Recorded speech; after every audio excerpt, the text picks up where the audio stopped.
right, good afternoon. I'm Alicia Kelso, Executive Editor of Nation's Restaurant News. We're here day 2 of the National Restaurant Association show in Chicago. Pleased to be joined by John Theuer. He is an alum of the Michigan State University School of Hospitality. About 40 or so years ago, we're not going to age you, but we're here because the School of Hospitality at Michigan State is celebrating its 100th anniversary, and he is the chair of that celebration. He also has a deep experience in the restaurant industry, including CFO stints at various companies, including Panda Express. He now is also consulting and investing and sitting on a couple boards. You basically do it all. It's been a long career. Yes. And fun. Yes, and what a fun opportunity for us to get to talk. Michigan State University, but some people know I'm a Michigan fan, so it's a small miracle that we're here on stage. I'm leaning back. But as I told you, if you were Ohio State Buckeye, we wouldn't be doing this interview. Understood. To be celebrating 100 years of, curriculum in this industry that everybody here at McCormick Center obviously loves. And you are obviously a product of that with your deep experience in the industry. Explain to me why it was important for you, to be so heavily involved as an alum in your, at your alma mater, all the way up to this celebration and what it means to you. Yeah. Well, I think, Alicia, everyone is very proud of their Spartanhood. We call it Spartan connectivity. So everyone loves to get together and kind of share their Spartanhood. And I think the restaurant industry is kind of the same way. We all love to socialize together and share problems together and solve problems together. And so it's a great combination of both, a collegial industry and a collegial college, I guess. Yeah. Very good. Tell me what then. Let's zoom out a little bit here. We'll get back to Michigan State because it's a really important story to tell. It is the second largest hospitality school in the country, behind Cornell. Right. But the top public school. Number 1 ranked public school. Yes. And how many alums? Do you know off the top of your head how many alums came from the school? Yeah, I think we have 10,000 living alums right now. Okay. So yeah, most of whom I assume are still in the industry. I mean, once this industry bites you, yeah, you get hooked. You get a little, as you know. Yes. Right. So tell me quickly about your history and how you realized this was it for you. Yeah. But I started in public accounting. I was an accounting undergrad, and one of our clients in public accounting was Embassy Suites Hotels. Okay. And we were helping them do some financial systems. It was really kind of, boring stuff. I was like, what a fun. Accounting is boring? Well, you're lying. Accounting and systems are boring, a little bit, but they're necessary. But I said, what a fun industry. It's not like manufacturing. It's not investment banking. It's a fun service industry. And I said, I really want to go do that. So I jumped off from public accounting and joined Hilton Hotels and have been in hospitality ever since. Then you moved into restaurants. Tell us about that. Right. Well, I was working with Hilton on some food and beverage systems, and so I thought, this is a fun part, an even more fun part of a fun industry. So I kind of segued to food and beverage, and then decided to leave Hilton and join Acapulco Restaurants. Okay. And in California? In California. Okay. All in California, and then Panda Express. Have been in restaurants ever since. Okay. Now you were with Panda Express for quite some time and oversaw the finance function as it grew from X to Y. Tell us about that. Yeah, I was fortunate to be part of a team at Panda Express that took the concept from 90 locations to 1,400 locations, from a few states to dozens of states. And I call it my PhD in the restaurant industry. I learned about not only finance and accounting, but real estate and HR and all the different disciplines in the business, and saw all those functions grow, and it was a great learning experience. Sure. Well, and it was a rocket ship when you were there. It continues to be a rocket ship. Yeah. What did you learn while you were there that you took to your next career? And tell us, about that, because you are still very heavily involved in a couple restaurants. Yeah. I mean, I think it's really passion. I mean, Panda was and is a founder-driven company. Andrew and Peggy are still running the business. They're very passionate, and our whole senior team had to be very passionate about the business as well. And I think just the pride and passion of growing a brand and planting that brand flag in different states is a feeling you don't always get in this business, but being able to be part of a growth concept and see the brand grow and prosper was amazing. Yeah.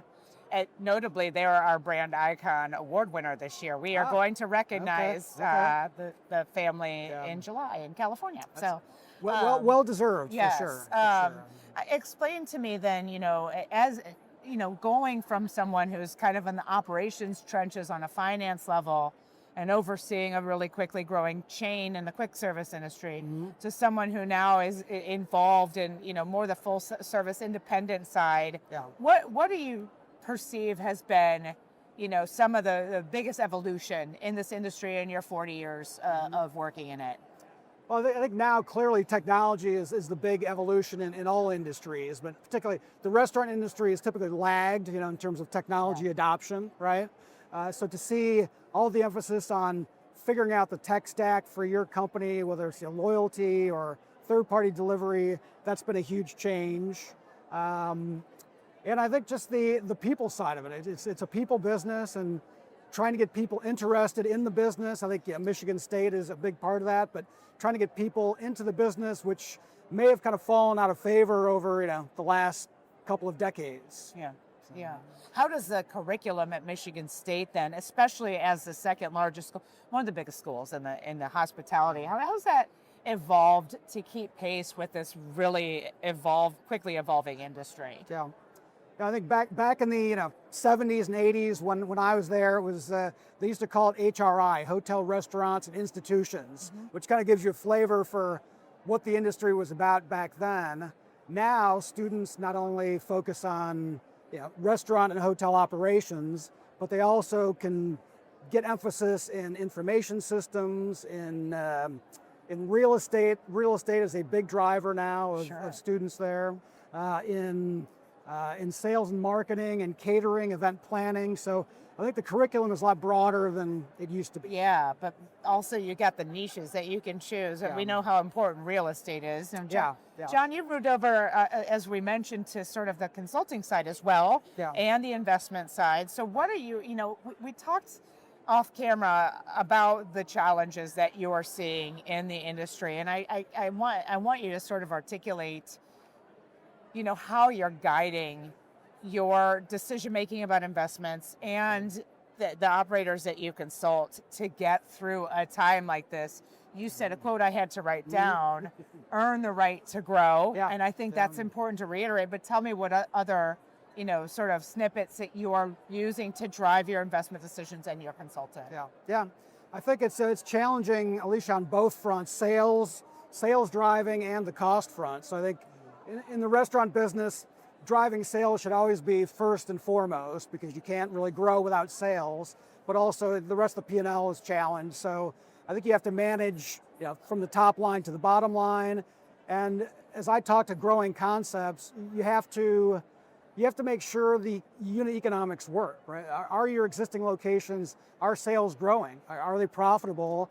And does it make sense to do that next real estate deal, or should you just kind of focus on the four walls and fix the restaurants that you have? Yeah, well, when you say are the economics working, we know that is harder than it, and really maybe almost ever.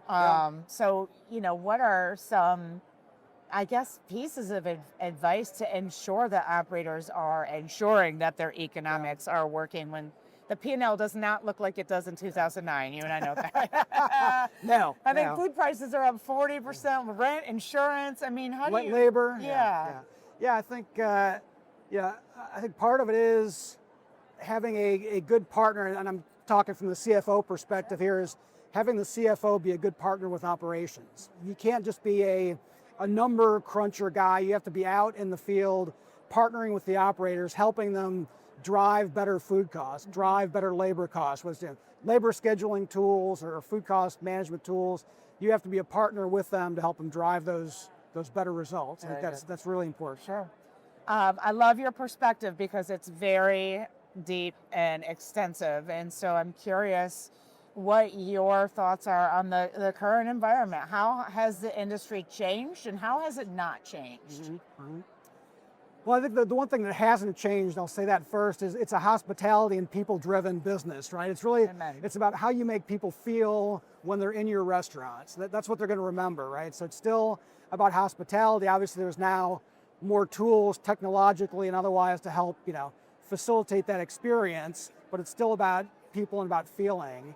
And I think it's always been a tough business. It's never been harder with, now commodity and oil prices, the pandemic, GLP-1 drugs, all of those factors are really pressuring sales and margins. And so you have to be a great operator to get people off their couch to come into your restaurant and have the people trained to have a positive guest experience. Yeah. So it's all those things that drive success. Okay, I'm going to go on a side Yeah. tangent Yeah. here because we talked a little bit about how delivery is having a big impact too. I mean, explain what you mean by that and how, that's a different story than it was 10 years ago and how that's impacting operators. Yeah, I think, for example, at Eureka, one of my last stops, we went from 0 third-party delivery to, I think, 15% of sales in third-party over the course of like 2 years. So it became a huge part of the business. And we didn't want to do it because we wanted people to come into the restaurant, but we had to do it because we had to drive sales. So it's part of the business. It's here to stay. I think the younger generation is much more used to using it, whether or not they can afford it, right?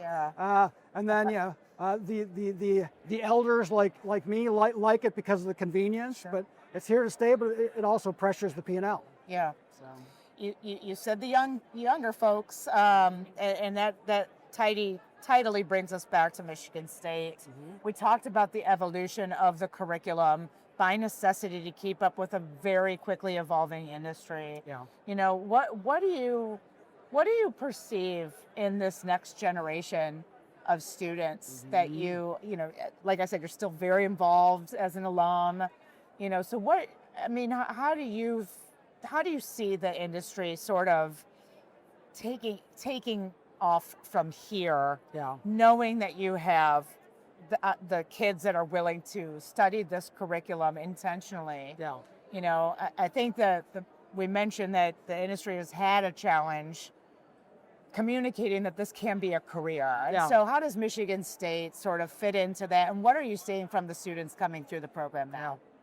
Yeah, I think it's having a broad curriculum. We are housed within the School of Business, so making sure the students are good, well-rounded business people, is huge. Whether or not they stay in hospitality, we hope they do.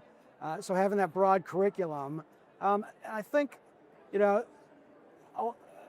through the pandemic, obviously social situations changed, right? And so now I think the hospitality industry has a chance to kind of recruit a new generation of kids into an industry that really is very much guest-facing, people-facing, hospitality first. And so I think we're in the AI world and sort of an isolated world, we're kind of that opportunity to reconnect not only with each other, but with the guests at the restaurants. Right. I love that you are housed in the School of Business.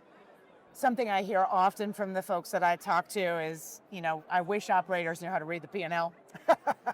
And, especially now, it's very, very critical because like we talked about, the P&L is different than 2019. And so I think that is a huge advantage.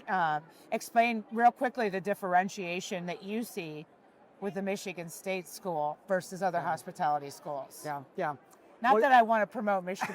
Just kidding. Of course you do. I think, we used to be mainly an operations-focused curriculum, and now we're much more well-rounded. And I think we use the term think like an owner. So you may not be an owner, but you should think like an owner. And so you should look at the business from a well-rounded perspective, not just the P&L, but having knowledge, to be able to work with marketing, to work with IT, or build a team with that expertise that can really drive the business. So put together a great team that can serve the ownership, whether you're an owner or not. Right. And final question here, how has this experience 40-some years ago impacted your career? Like you said, it's been an extensive career in the industry. You're still very deeply involved. And how is it meaningful to you?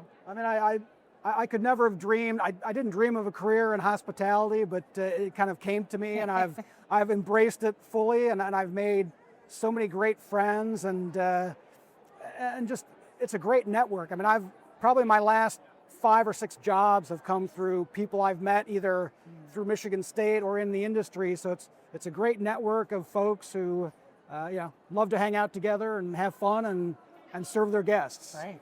Well, congrats on the 100-year milestone. That's certainly remarkable. And I'll say go Spartans one time for you. All right. Say it loud. Go green, go white. All right.